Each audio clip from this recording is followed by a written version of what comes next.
Estimados oyentes de Radio Sago, estamos una vez más en fin de semana compartiendo con ustedes el proceso convencional constituyente y también a quienes nos acompañan a través de nuestro canal en YouTube. Les habla Lorenzo Miranda, me acompaña Miguel Ángel Araya. ¿Cómo estás, Miguel?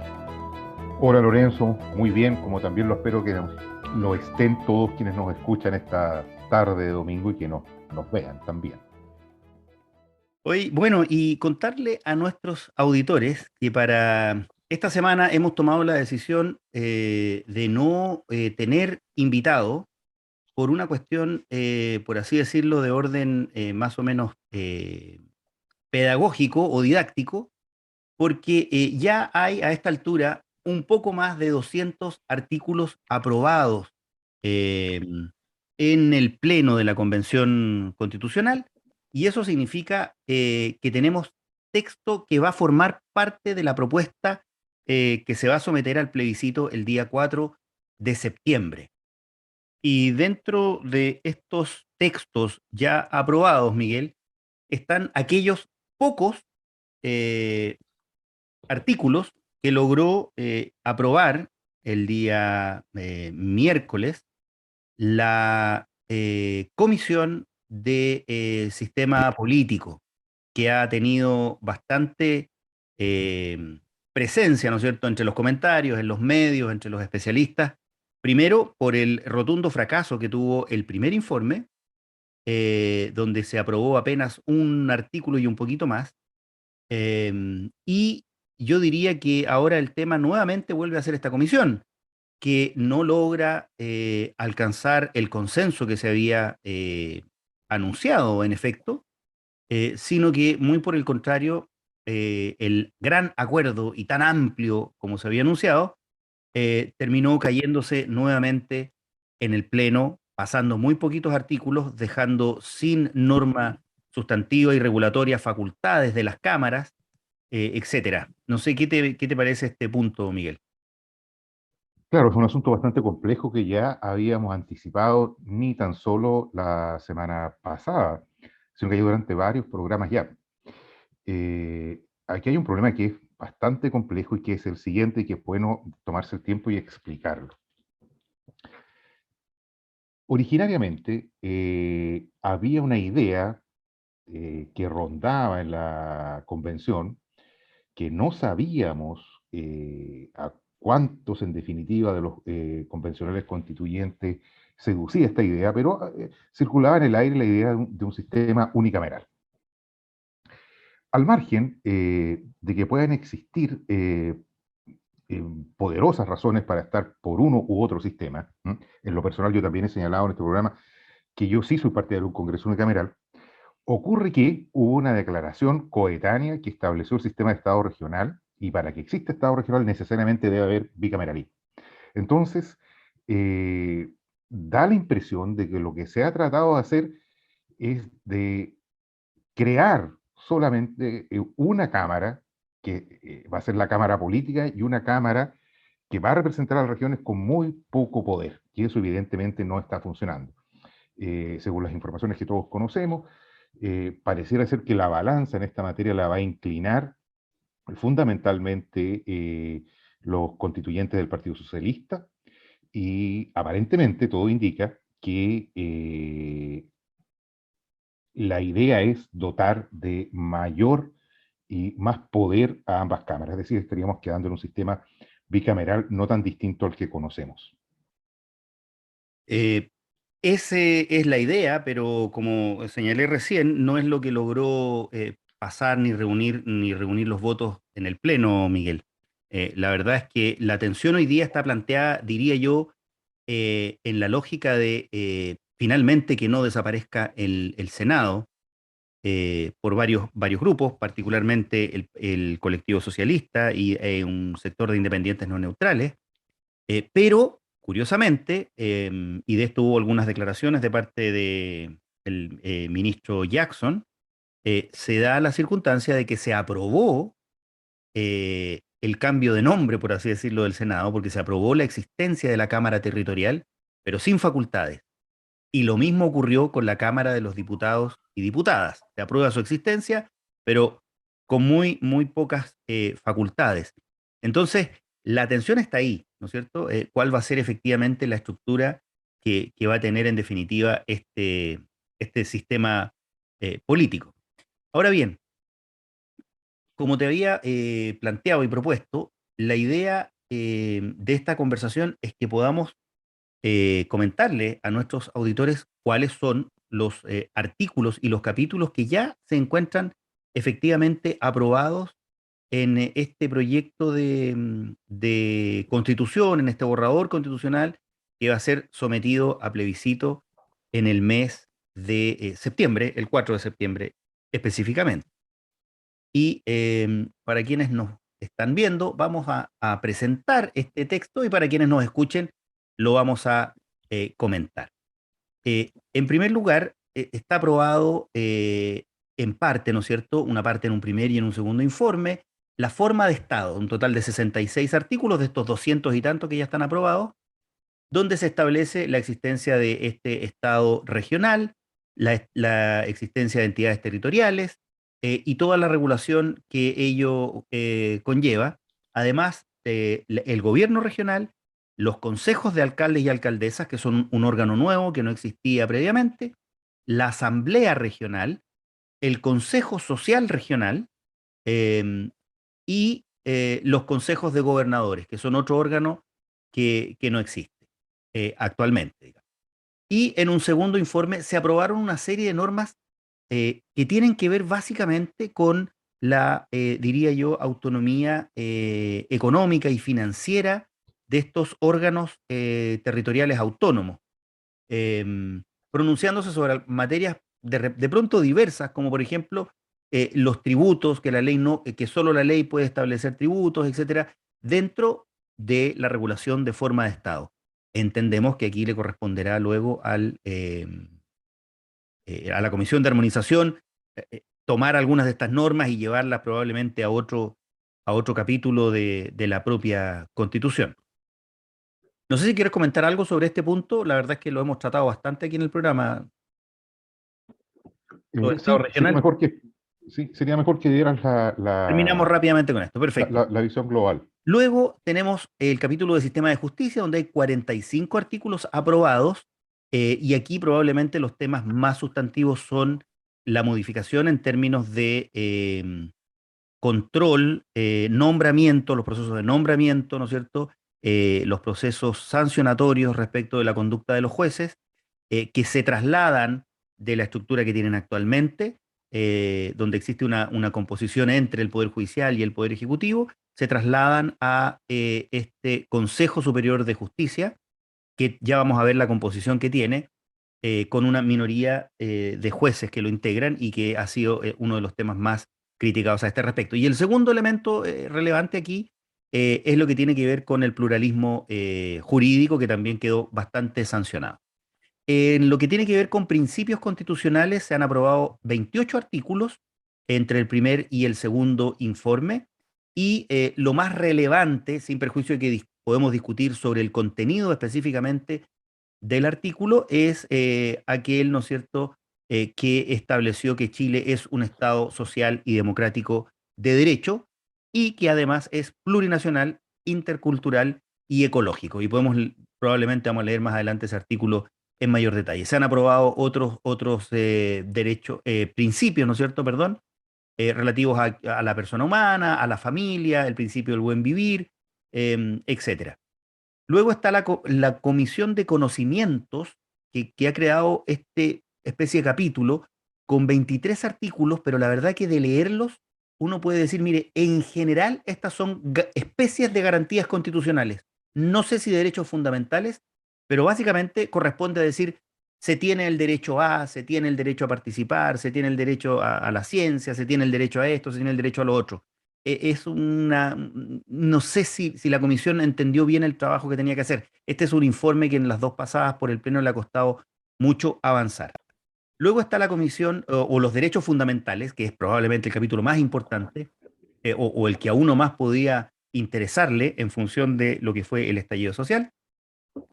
Y aquí se han aprobado ciertos principios y garantías constitucionales, Las más relevantes, diría yo, el derecho a la identidad, el derecho a la autonomía y a la libre determinación personal, la libertad de emprender y desarrollar actividad económica, la libertad de expresión, la libertad de desplazamiento, derechos reproductivos, el derecho de propiedad, etcétera. ¿M? Podemos a lo mejor un poquito más adelante en el programa entrar en el detalle de algunas de estas cosas.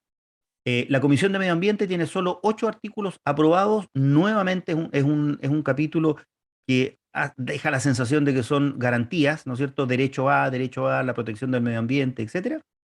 Y finalmente la Comisión de Sistema Político, que a esta altura tiene 1, 2, 3, 4, 5, 6, 7, 8, 9, 10, 11, 12 artículos aprobados aproximadamente. Y como decíamos, con estos titulares, pero sin contenido. Ahí vamos hasta el minuto, Miguel. Y el tiempo pasa. Y el tiempo pasa y no queda nada de El tiempo tiempo. pasa. Exactamente. ¿Mm?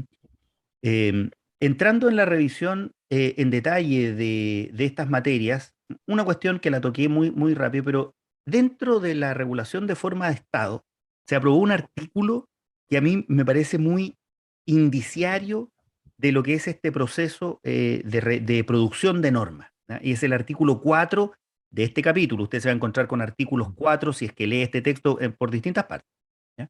Y este artículo 4 señala lo siguiente, dice, prohibición en materia tributaria. La ley de presupuesto no puede crear tributos ni beneficios tributarios. No procederán iniciativas populares, ni plebiscitos y referéndum en materia tributaria. ¿Por qué digo que nos ayuda a entender un poco lo que ha ocurrido en este proceso? Porque debiendo referirse o refiriéndose exclusivamente a lo que tiene que ver con la ley de presupuesto, siempre algún sector intenta, como muy bien lo graficaste tú, Miguel, dejar clavada alguna banderita. Y entre esas banderas, algunas banderas son interesantes, relevantes y no hacen sentido, y otras la verdad es que no hacen ningún sentido. Como por ejemplo, haber dejado establecido, y ojo, está en el borrador de texto constitucional, que la ley de presupuesto no puede crear tributos ni beneficios tributarios. No era competencia, no era el lugar para señalar esto, pero se aprovecha de dejar establecida esta idea de que no se pueden crear ni beneficios tributarios. Entonces, se empieza a ensuciar la redacción del texto constitucional. A mí en lo personal me parece una buena norma.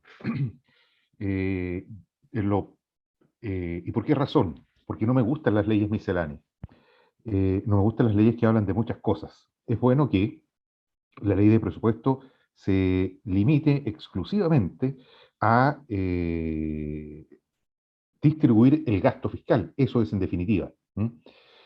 Sin crear en la misma ley, porque ahí está la tentación, de establecer algún tipo de tributo especial para un gasto determinado, cuando precisamente una de las cosas que se ha hecho bien durante estos tan vilipendiados 30 años ha sido precisamente el que se ha impuesto como principio que gastos permanentes requieren de recursos de carácter también permanente.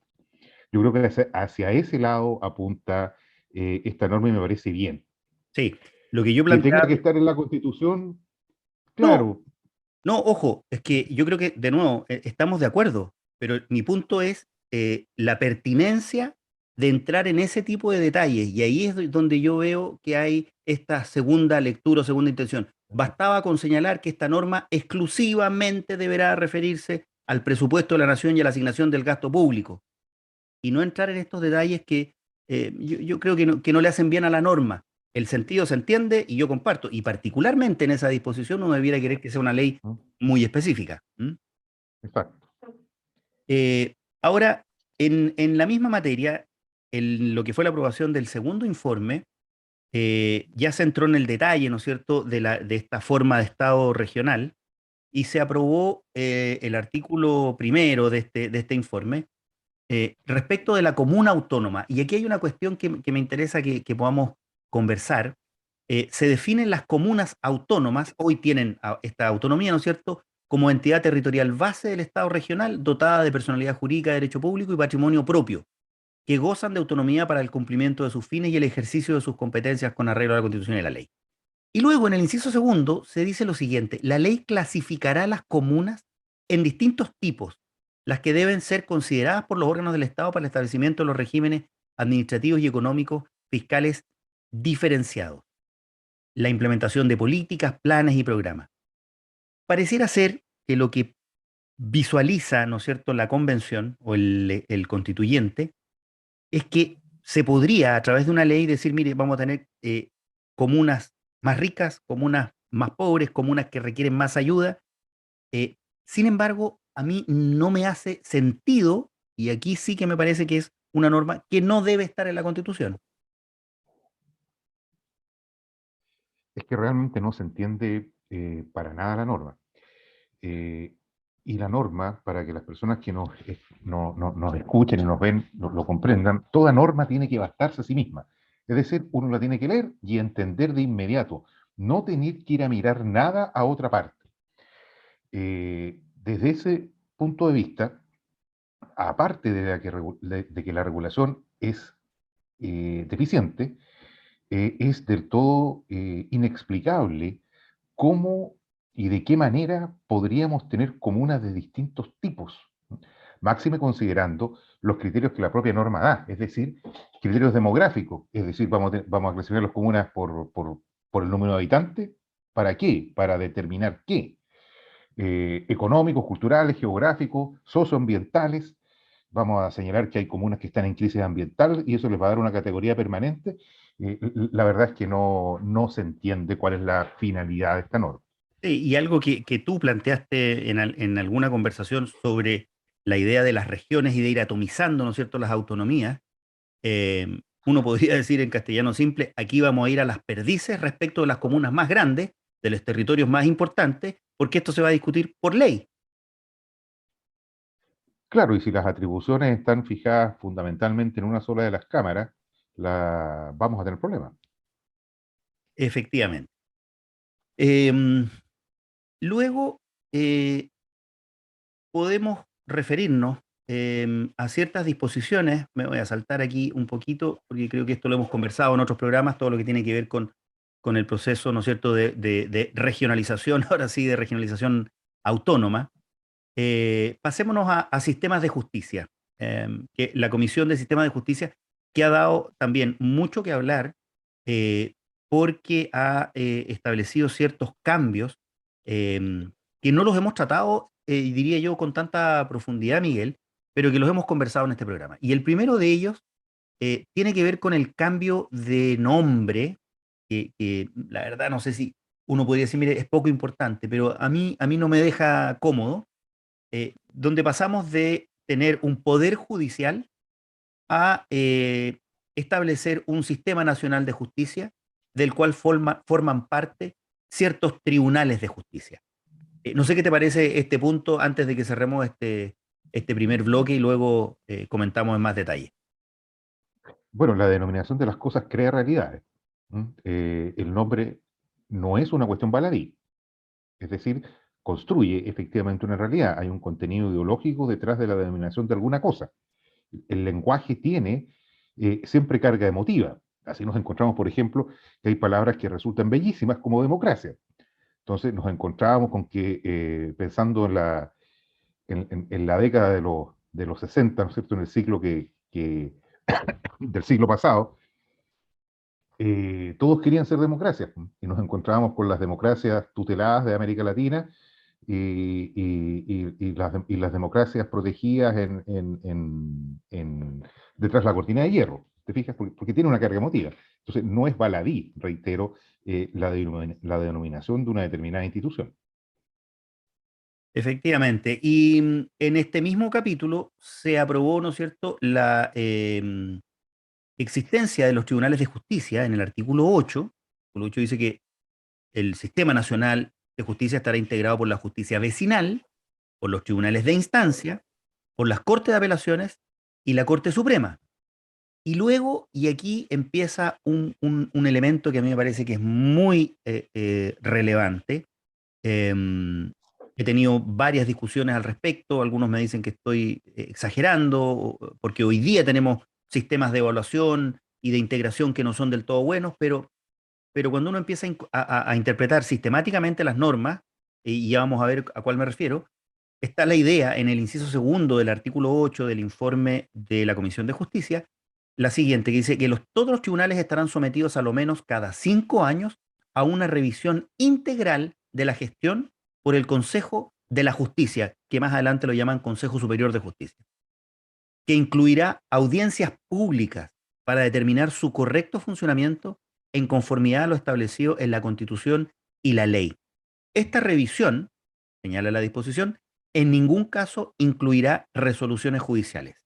La verdad sea dicha, es una disposición que a mí no me deja para nada tranquilo, porque no es necesario decir que no se incluirán las resoluciones judiciales, ya que es tan amplia la posibilidad de revisar, ¿no es cierto?, de manera integral la conducta de los jueces, además con audiencias públicas, que finalmente yo voy a terminar revisando si me gustan o no me gustan los fallos de ese juez y terminaré resolviendo en su favor o en su perjuicio en función de otras razones, pero claramente voy a estar mirando los fallos. Claro, aquí hay la Convención Constituyente da en el clavo en el siguiente sentido. Eh, los- el Poder Judicial actual está construido, diseñado de una manera tal que tienen la función jurisdiccional, es decir, resolver los conflictos que los ciudadanos y ciudadanas llevan a estrado, pero además son los jefes administrativos del personal.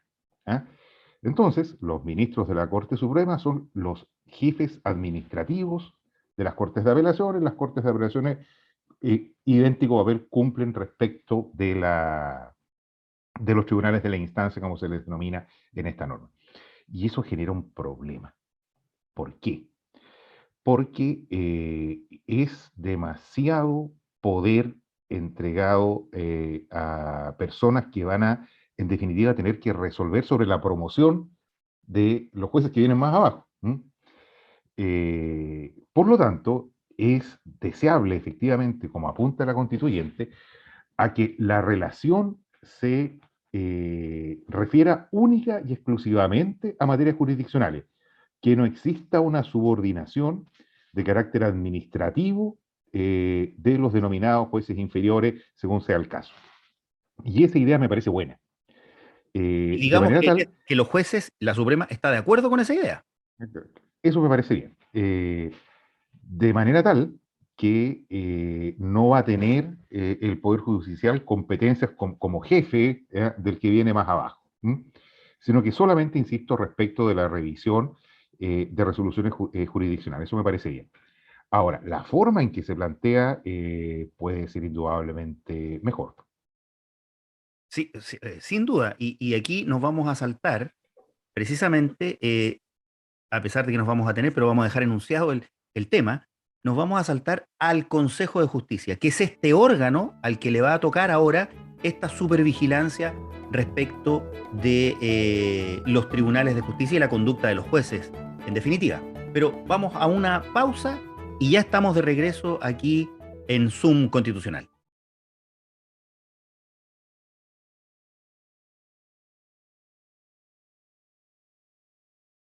Bien, estamos de regreso en este día domingo compartiendo con ustedes las alternativas, las incidencias del proceso constituyente a través de las ondas de Radio Sago, en este programa Zoom Constitucional y ahora también en nuestro canal de YouTube.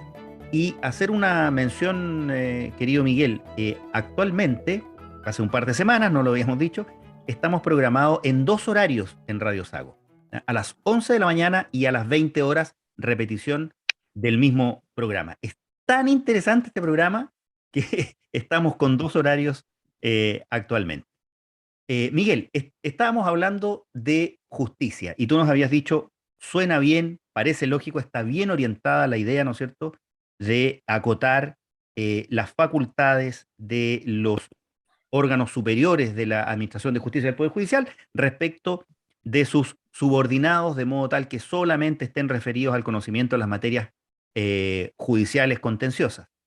Y como respuesta a esto, la convencional creó, ¿no es cierto? Y esto ya está en el texto de Constitución, de borrador de Constitución, el Consejo de Justicia, y lo define en el artículo 27 del informe de la Comisión de Justicia como un órgano autónomo, técnico y paritario plurinacional con personalidad jurídica y patrimonio propio, cuya finalidad es fortalecer la independencia judicial. Estará encargado del nombramiento, del gobierno, de la gestión, de la formación y de la disciplina del Sistema Nacional de Justicia. Eh, este órgano tendrá como atribuciones el nombramiento, previo concurso público y resolución motivada de todos los jueces, las juezas, los funcionarios y las funcionarias del Sistema Nacional de Justicia. Deberá adoptar las medidas disciplinarias, deberá efectuar una revisión integral de la gestión de todos los tribunales del Sistema Nacional de Justicia, lo que en ningún caso, señala la norma, incluirá las resoluciones judiciales, evaluará y calificará periódicamente el desempeño de las juezas y jueces y de los funcionarios, y decidirá sobre las promociones, traslados, permutas y ceses de funciones, entre otras tareas. Y la composición, y luego te dejo la palabra para que tú nos señales qué opinión te merece, la composición de este Consejo de Justicia está planteada con 17 integrantes, de los cuales 8, es decir, no son la mayoría, son jueces o juezas titulares elegidos por sus pares. 2 integrantes serán funcionarios o profesionales del propio sistema. 2 integrantes serán elegidos por los pueblos indígenas y 5 integrantes serán elegidos por el Congreso previa determinación de las ternas correspondientes en concurso público a cargo del Consejo de la Alta Dirección Pública, que todavía no existe en esta Constitución, pero tenemos al menos ya ese órgano existente en el país, digamos. Tu opinión, Miguel Araya, de esta estructura de supervigilancia de la función judicial. Claro, tiene que ver con lo que veníamos discutiendo en el sentido de que hoy día el jefe administrativo de todos los jueces es la Corte Suprema. Eso cambia mediante este nuevo modelo y sería este Consejo Externo. Hoy día existe una organización similar a esta en la denominación, que es la Corporación Administrativa del Poder Judicial. Similar en el sentido que tiene ciertas competencias de naturaleza administrativa, pero que también está sujeta, en definitiva, a la Corte Suprema. Esta propuesta no es novedosa. Esta es una figura que se conoce en el derecho comparado, que para que nos entiendan quienes nos escuchan, el derecho comparado es cómo funciona el derecho en otras partes. En Europa existe este tipo de consejos y a mí me parece bien. ¿Por qué razón? Porque hay muchos elementos que medir en cualquier tribunal de justicia y que deben ser evaluados por un tercero externo. ¿Cuánto tiempo se están demorando en resolverse los asuntos? ¿Cuál es la manera en que se recibe a las personas que concurren a estrados, etcétera? Y habrá que fijar, eso quedará entregado a la ley, ¿no es cierto?, un estándar de metas esperadas de tal manera de poder chequear efectivamente el cumplimiento a objeto de que sean órganos jurisdiccionales eficientes. Eso implica no solamente el buen fallar, sino que el fallar oportunamente. Sí, todo lo que has señalado lo compartimos, lo comparto, y lo comparte también, insisto, el propio Poder Judicial.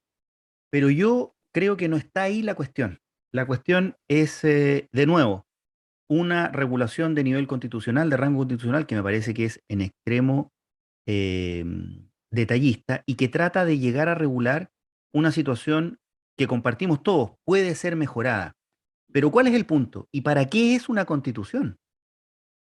La constitución, en definitiva, está para proteger a los ciudadanos del ejercicio del poder. Esta es la lógica que debería tener una constitución. Y entre los poderes que conocemos, el ejecutivo, el legislativo y el judicial, establecer contrapesos adecuados para que ninguno de estos pase por encima de los derechos de los particulares, para defender a los particulares frente al más poderoso de entre los poderosos, que es el Estado. Y cuando yo veo el proceso de establecimiento, de nombramiento de los jueces hoy, efectivamente hay una participación de los órganos políticos del poder ejecutivo, pero luego este poder adquiere una independencia, probablemente con ripios como los que señala, perdón, como los que señalabas tú, pero adquiere una independencia muy sólida. Independencia, y pongámonos serios, en la medida que las personas son independientes y en el mundo real, ¿no es cierto? Pero tiene esta independencia. Aquí, en cambio, con este consejo, teniendo minoría los jueces dentro del propio consejo y tomando las decisiones este consejo por la mayoría de sus integrantes en ejercicio, eh, tenemos, en mi opinión, el germen para la intervención desde el poder legislativo y eventualmente del ejecutivo, dependiendo cómo se termine conformando el sistema político, hacia el poder judicial. Y esto es lo que a mí me preocupa. A mí no me preocupan las normas, cómo medimos si los tribunales lo están haciendo bien o lo están haciendo mal, si los fallos son más rápidos, si tienen que tener más audiencia. Toda la administración económica no es el tema. La cuestión es que por la vía de esos controles se puede terminar diciéndole a los jueces, no me gustan tus fallos y no me gustan desde otro poder del Estado.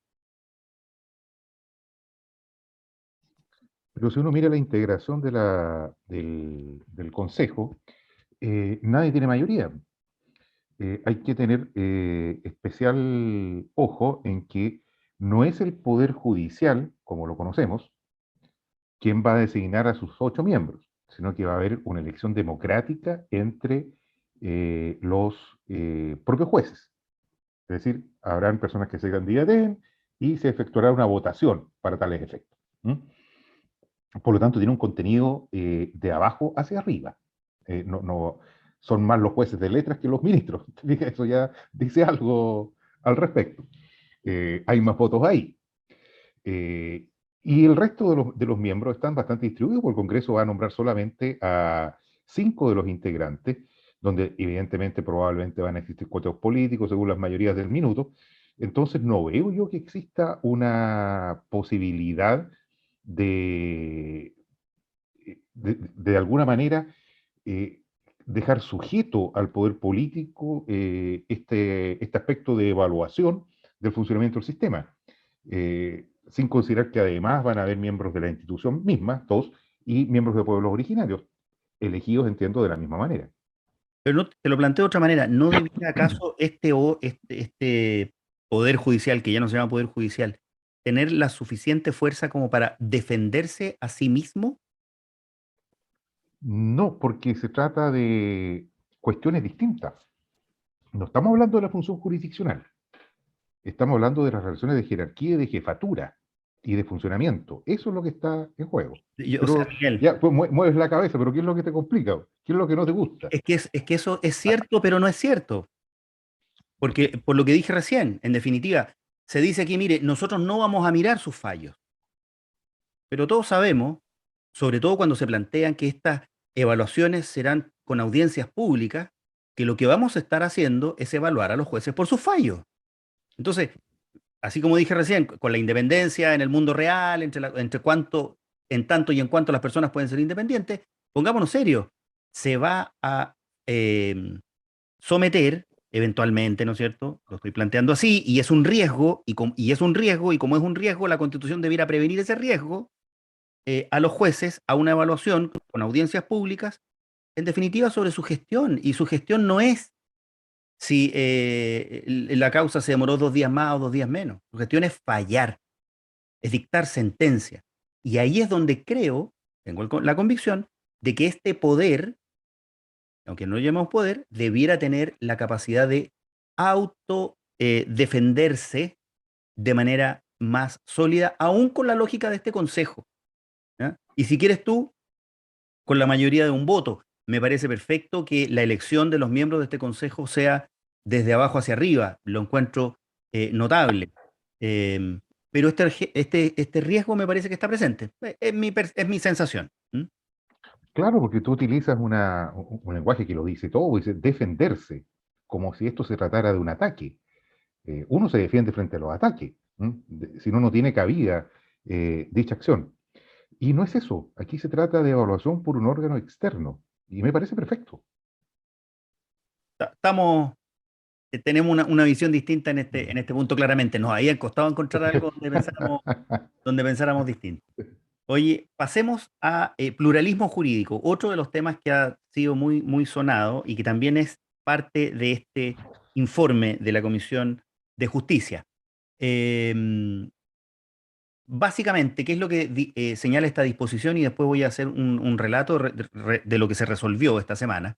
El Estado reconoce los sistemas jurídicos de los pueblos indígenas, los que en virtud de su derecho de libre determinación coexisten coordinados en un plano de igualdad con el sistema nacional de justicia. Estos deberán respetar los derechos fundamentales que establece esta Constitución y los tratados internacionales.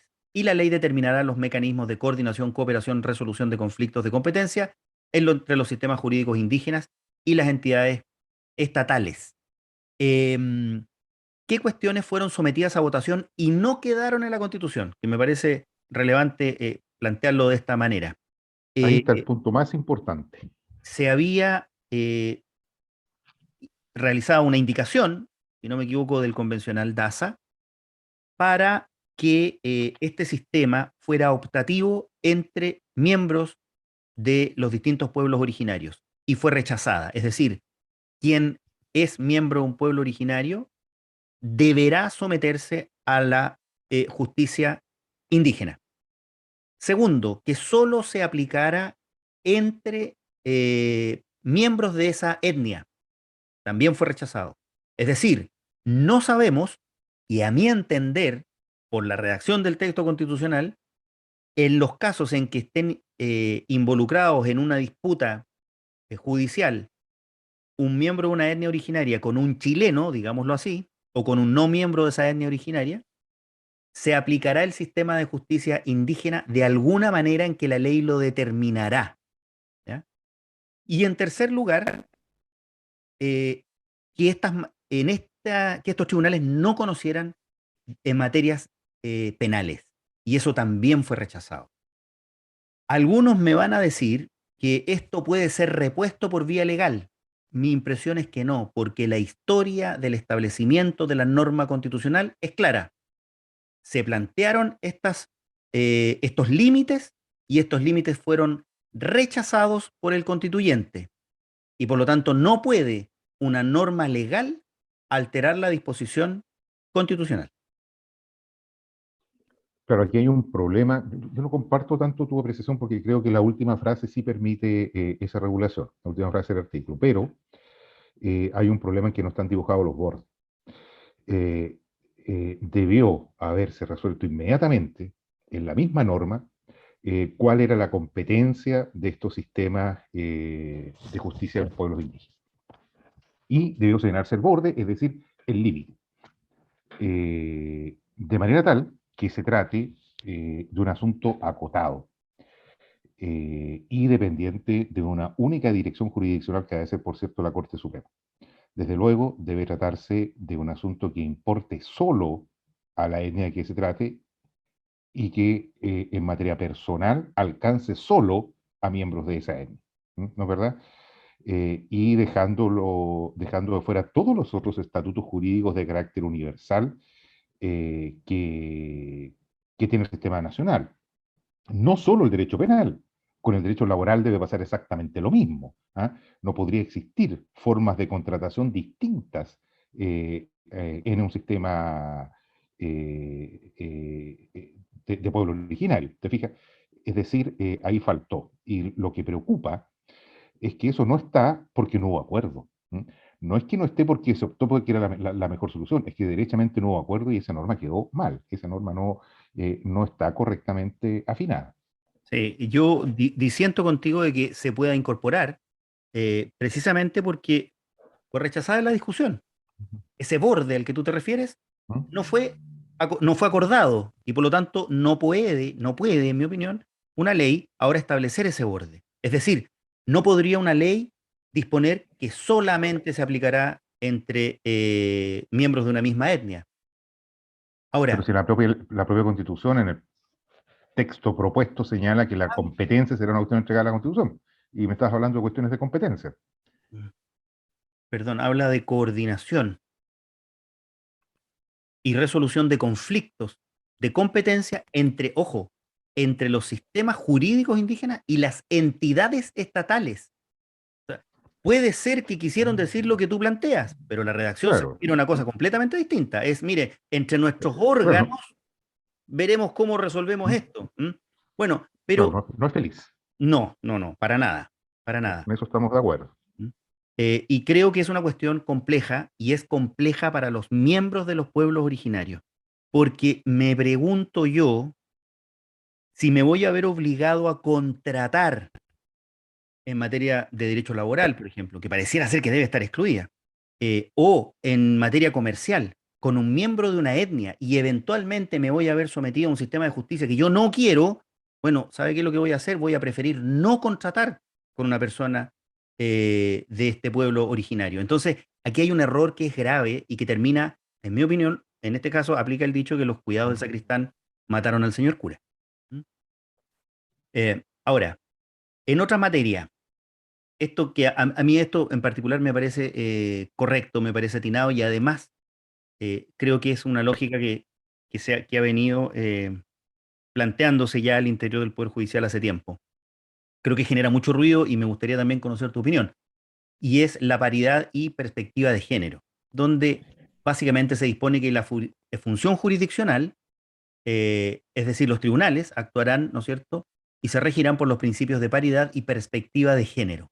Todos los órganos y personas que intervienen en la función jurisdiccional deben garantizar la igualdad sustantiva. Aquí hay dos o tres elementos, ¿no es cierto? Por un lado, paridad, por otro lado, perspectiva de género y por otro lado, igualdad sustantiva. Están los tres contenidos en esta misma disposición.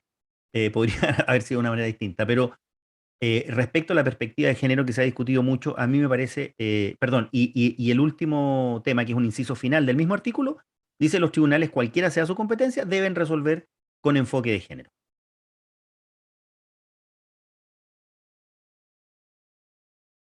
Tu opinión, Miguel. Yo estaba esperando la tuya. Yo creo que esto camina en el sentido correcto. Es una cuestión tremendamente necesaria hoy superar en todos los planos de la vida nacional el sistema patriarcal.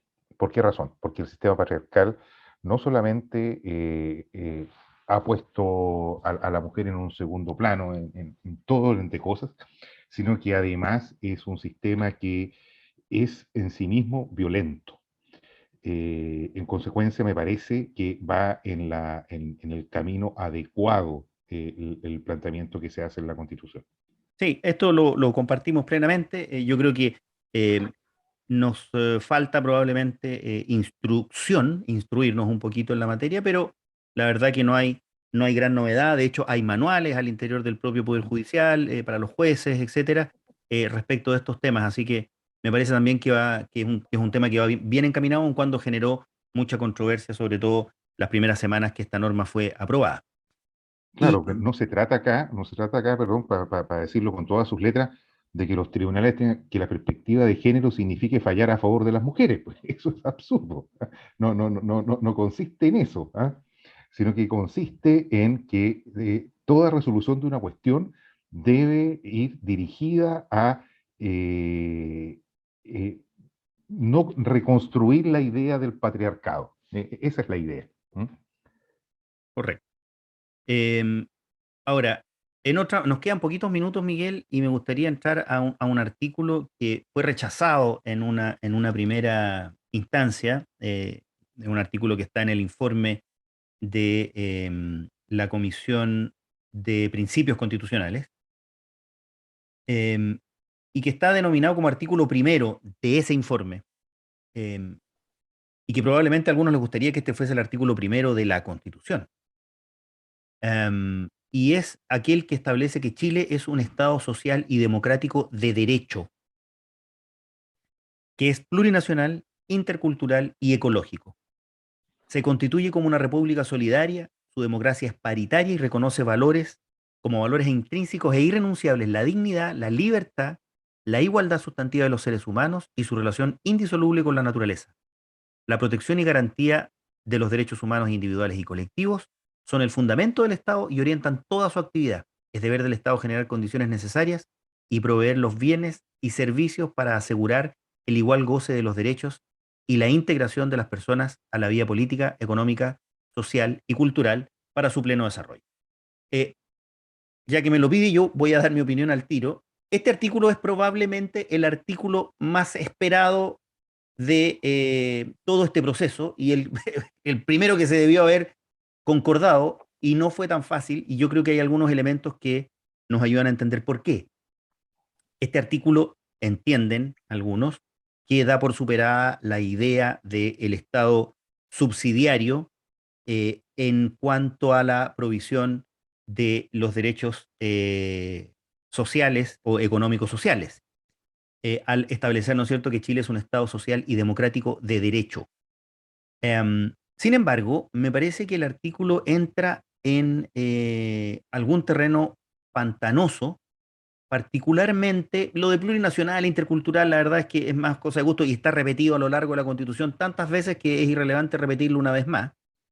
Em, pero el inciso final, cuando establece que es deber del Estado generar las condiciones necesarias, ahí estamos de acuerdo, pero luego señala y proveer los bienes y servicios para asegurar el igual goce de los derechos y la integración de las personas a la vida política, económica, social y cultural.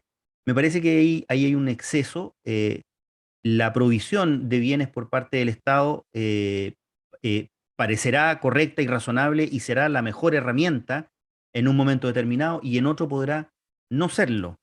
Y esto no significa abrir la puerta a la lógica de libertad de acceso que tenemos hoy día, por cuanto esto ya estaba suficientemente regulado en el resto de este articulado. No sé, y en el resto la verdad es que uno no podría manifestarse en contra de un artículo como este. Desde mi punto de vista, este artículo es poesía pura. ¿Ah? Eh, Costará encontrar un artículo mejor construido que este, está muy bueno. Cada uno de los puntos que en él se contienen y se señalan son esenciales y son además de una significación simbólica muy potente. El inciso primero, cuando reconoce que Chile es un Estado social y democrático de derecho, significa primeramente que acaba de morir el Estado subsidiario. ¿Ah? Esto es todo lo contrario. Es decir, se reconocen lo que se denominan los derechos fundamentales hasta la tercera generación, de tercera generación, es decir, los derechos sociales también. ¿M? No solamente los iniciales, que fueron los derechos políticos, luego los económicos, sino también los sociales.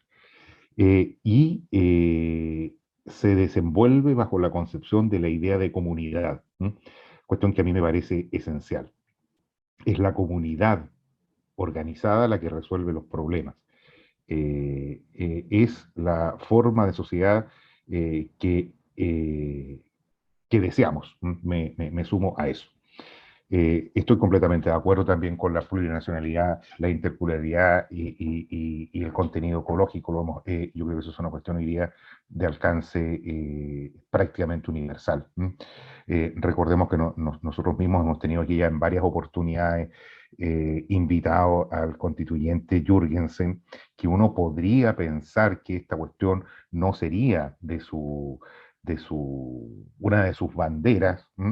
Y ha sido enfático en establecer la necesidad de crear un modelo de desarrollo absolutamente sustentable, ¿ah? Porque de otra manera se nos va a terminar el planeta. Por lo tanto, yo creo que es un artículo tremendamente bien construido. No ve, y es precisamente esa comunidad la que debe proveer los medios de promoción, que es lo que está garantizado en el inciso tercero. Me parece un muy buen artículo. ¿No te parece que es un exceso señalar que es deber del Estado proveer los bienes y servicios para asegurar el igual goce de los derechos y la integración de la vida política, casándose con una forma de, valga la redundancia, provisión de, por ejemplo, servicios de salud, por ejemplo, servicios de educación? No, es que tiene que ver mucho más, con mucho más que esas cosas. Por ejemplo, Pero quedémonos en esa, Miguel. O sea, ¿no te parece que este caso... Hasta la erupción del volcán Chaitén, Chaitén y sus alrededores no tenían telefonía celular. Fue el Estado, el Ministerio de Vivienda específicamente, en la erupción que le exigió a las compañías que instalaran telefonía celular. Demoró 48 horas. 48 horas se demoró Chaitén en estar conectado a telefonía celular.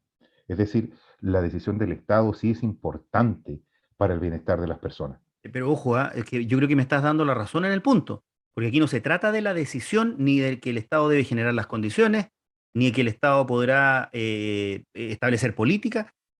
Aquí lo que se dice es que el Estado debe proveer los bienes y servicios. Entonces, en el ejemplo que No, tú colocas, es que se trata efectivamente de eso, porque la lógica del Estado subsidiario, ¿qué tenía que hacer el Estado respecto de la comunicación, en este caso vía telefónica, en el territorio que yo te indico? Nada, es una cuestión que simplemente tenían que resolver los particulares. Y resulta que el interés público va por sobre el eventual interés de determinada compañía, pues es absolutamente necesario que todos los miembros de la comunidad local y nacional estén comunicados a través de un medio tan básico como lo era en ese minuto el teléfono. lo resolvieron igual los privados en conjunto con el Estado. Sí, Porque claro, no, pues si la forma de solución van a ser siempre cooperativas, eso no cabe la menor duda. Yo creo que nadie está pensando en un Estado de carácter autoritario, centralizado, comunista, si se quiere, bajo ningún respecto. bueno, es que ese es precisamente el punto que yo planteo. Creo que ahí, de nuevo, no es feliz esa parte del artículo. En el resto, la verdad es que nada se puede decir. Yo creo que el proceso constituyente tenía que ver mucho particularmente con este artículo. ¿Mm? Tanto es así que hay algunos que dicen que ya solo este artículo es razón suficiente como para aprobar este borrador o esta propuesta constitucional, cuestión que yo no comparto en absoluto, porque creo que hay otras cosas que pueden hacer mucho más daño que tener este bello artículo que no pasa de ser una declaración que deberá inspirar o que debiera inspirar el resto O del sea, texto cambia, constitucional y o la sea, cambia el normativa electa. paradigma. Es que cambia el paradigma. Esto es vital, cambia el paradigma. Por cierto, pero sin, insisto, si tenemos en otras áreas regulaciones que son deficientes, no sacamos nada con este cambio de paradigma que hasta aquí es poesía, como muy bien lo dijiste tú, porque esto se tiene que No, traducir. dije poesía, yo hay frases que detesto, como decir el resto es música ¿Mm? o esto es poesía. Cuando yo digo que algo es poesía es porque es belleza pura. Por ¿Ah? eso, pero es en cuanto a su redacción, es un artículo que está perfecto y que le hace, insisto, es lo que probablemente todos estaban esperando que ocurriese, o muchas, la gran mayoría del país estaba esperando que ocurriese. Pero esto no pasa de ser eso, porque esto se tiene que transformar en norma ejecutiva concreta. Y sí, voy a los problemas que hemos ido detectando. Si nuestro sistema político no está preparado para responder de manera adecuada, si nuestra forma de Estado no es efectivamente una que vaya a atender las necesidades como se requiere, si los derechos fundamentales dejan espacio al abuso por parte del Estado, si tenemos un sistema político que eventualmente puede no operar de la mejor manera o de la manera en que todos esperaríamos, eh, eh, eh, esto, insisto, no va a dejar de ser un texto que está bellamente escrito, pero no se va a traducir necesariamente en las soluciones a estos temas y en el acceso, ¿no es cierto?, a estos derechos de los que hemos estado conversando de la manera en que todos quisiéramos. En eso estoy completamente de acuerdo contigo. Y hubo alguien en la semana que no puedo lamentablemente ahora recordar quién es, que lo expresó desde mi punto de vista de una manera brillante. Este contenido que estamos discutiendo es el corazón, así lo dijo, de la Constitución. El problema es que el cerebro nos está faltando y el cerebro es el sistema político. ¿M? Y se funciona con las dos cosas, ¿m? No con solo una. ¿M? Entonces, claro, a propósito de los temas que un poco tocábamos inicialmente en esta conversación, falta resolver eso. Hay un antecedente bastante bueno que está en esta misma norma, que tal vez colado para muchas personas, y es que en este mismo capítulo se radica la soberanía, es decir, el ejercicio del poder político en el pueblo, ya no se radica en la nación. Y esa cuestión tampoco es un asunto baladí. No es lo mismo nación y pueblo. pueblo son los ciudadanos con derecho a voto, que debería ser desde mi punto de vista desde los 16 años, pero en fin, ese es el pueblo, ¿ah? Ese es el que decide. La nación es una entelequia. La nación es esta idea que trasunta generación tras generación y que determina o de la cual no existe una forma de poder determinar qué es lo que quiere esa nación, esas generaciones pasadas, presentes y futuras. ¿Ah? Eh, Esto es un problema de diseño constitucional que viene desde la convención, precisamente, en la Revolución Francesa, donde se terminó estableciendo que precisamente ese poder político radicaba en la nación, pero ¿quién diablo es la nación? Bueno, Robespierre lo resolvió, pues, la nación soy yo represento el interés popular. ¿Ah? Entonces, es mucho mejor el sistema actual. Sí, bueno, estamos llegando al final de este programa. Yo creo que ha sido un programa interesante. Creo yo, ojalá que nuestros auditores así lo opinen también. Hemos revisado gran parte, muy a grosso modo, porque la cantidad de normas es muy importante, no podríamos hacerlo ni en varios programas, de las disposiciones que ya están aprobadas y hemos, creo yo, dado una pintura de algunas cuestiones relevantes. Nos quedan otras tantas por revisar y vendrán hacia adelante también el resto de las normas que se tienen que seguir aprobando. Y es probable, Miguel, que en las semanas previas al plebiscito dediquemos, ojalá de una manera un poco más didáctica de lo que hemos hecho hoy día, ojalá que haya sido didáctico, pero creo que podemos mejorar, programas específicamente a difundir, bueno, cuáles son los contenidos y a debatir cómo estos contenidos resuelven o no problemas, crean o no problemas.